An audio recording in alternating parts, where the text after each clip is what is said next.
L'Éternel te bénisse, l'Éternel te bénisse et te garde, fasse lever la lumière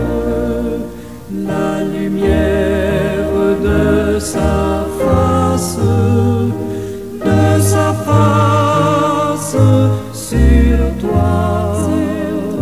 sur toi,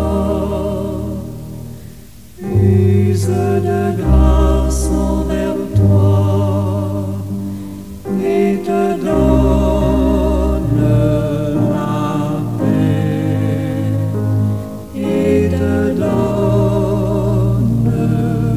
la paix.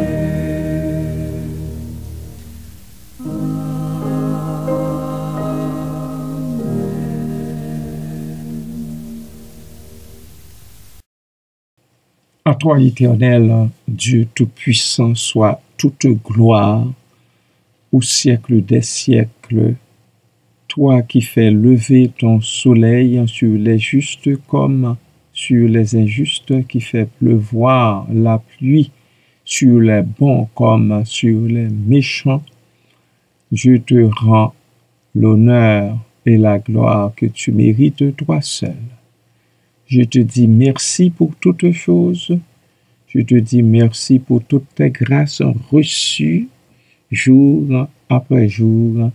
Je te dis merci, ô Dieu, pour toutes les satisfactions dont ton humble serviteur est l'objet de ta part. Merci, Seigneur, infiniment pour la grâce que tu me fais de pouvoir ouvrir la bouche une autre fois en ton nom et pour parler de toi et de Jésus-Christ, le Sauveur du monde. Merci, Père. Merci, Papa. Béni soit ton saint nom, à toujours et à perpétuité. Amen. Alléluia. Bien-aimés frères et sœurs et amis, je vous souhaite un bon matin, je vous souhaite le bonjour dans la paix et la grâce toute suffisante du Seigneur, notre Dieu. Je viens de consacrer pas moins que 8 jours à mon âme sœur, à ma bien-aimée épouse, la femme de ma jeunesse. Je prendrai 1 mois, 1 an, 10 ans, 20 ans, le restant de mes jours pour le faire. Mais elle ne me reviendra pas. Elle ne me reviendra pas.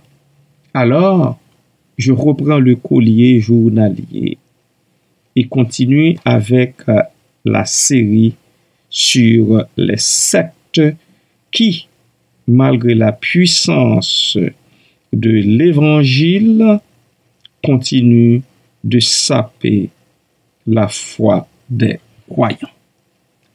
Alors, soyez tout oui, tandis que je viens avec Actes des Apôtres, chapitre 26, verset 5, qui nous parle d'une sorte de secte ou bien d'autres sectes.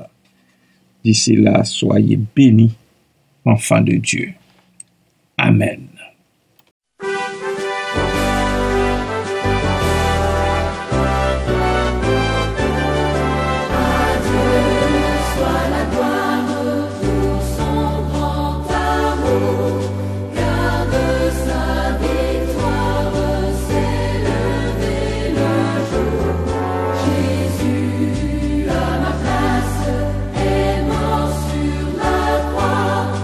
Il donne sa grâce.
Ils savent depuis longtemps, s'ils veulent le déclarer, que j'ai vécu pharisien selon la secte la plus rigide de notre religion.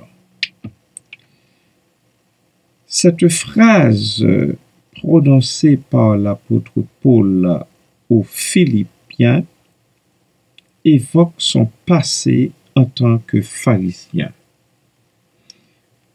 En voici une explication détaillée. Identité de Paul. L'apôtre, auparavant connu sous le nom de Saul, était un pharisien, un membre d'un groupe religieux strict qui se consacrait à l'étude et à l'application rigoureuse de la loi juive. Les pharisiens étaient souvent en désaccord avec Jésus et ses enseignements, se concentrant sur la pureté rituelle et l'observance des traditions. La secte la plus rigide, cette expression souligne la sévérité et la stricte adhésion aux règles religieuses. Les pharisiens se distinguaient par leur dévotion et leur interprétation stricte de la loi mosaïque. Pour eux, il n'existe que la loi mosaïque. Point. Ils ne voulaient pas entendre, ou bien ils ne laissaient pas de la place pour autre chose. Voilà.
Les pharisiens juifs savent depuis longtemps. Paul fait référence à ceux qui le connaissent bien, probablement ses anciens collègues ou les membres de la communauté juive. Cela implique qu'il n'y a pas de secret sur son passé. S'ils veulent le déclarer, dit-il, cela suggère que, bien que son passé soit connu, il y a une certaine hésitation, une réticence à en parler ouvertement. Cela pourrait refléter des tensions entre les croyants chrétiens et les traditionalistes juifs. Quant à le dernier fragment de phrase « J'ai vécu pharisien », Paul reconnaît son identité antérieure et son engagement envers les pratiques religieuses strictes. Il admet qu'il faisait partie de ce groupe qui se considérait comme le gardien de la foi juive. Il n'y a donc pas de doute. Voilà. Quant à la transformation de Paul, cette déclaration est importante dans le contexte de son parcours spirituel. L'apôtre qui a persécuté les chrétiens avant sa conversion souligne que, bien qu'il ait été un fervent défenseur de la loi, il a maintenant embrassé le message de Jésus-Christ. Il y a là un contraste entre la loi et la foi. En mentionnant son passé, Paul établit un contraste avec sa nouvelle foi chrétienne qui prône une relation personnelle avec Dieu basée sur la foi plutôt que sur l'observance stricte des lois. Cette phrase encapsule les thèmes de l'identité, de la transformation et du conflit entre les traditions religieuses et la nouvelle voie que Paul prêche. Elle invite à réfléchir sur la manière dont les croyances peuvent évoluer et sur les implications de ces changements dans la vie d'un individu. Voilà, bien-aimés, en très peu de mots, ce qu'on décèle de ce verset. Soyez bénis en Christ.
suis né.